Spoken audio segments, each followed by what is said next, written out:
Hey man, something funky is going on. Like the radio is on right now, but it won't crank up or anything, and the radio went off. That's neutral. Put it in park,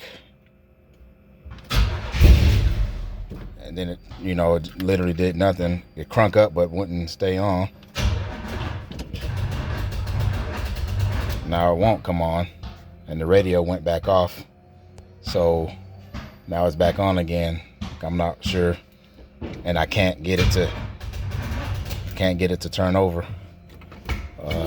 I'll try neutral again.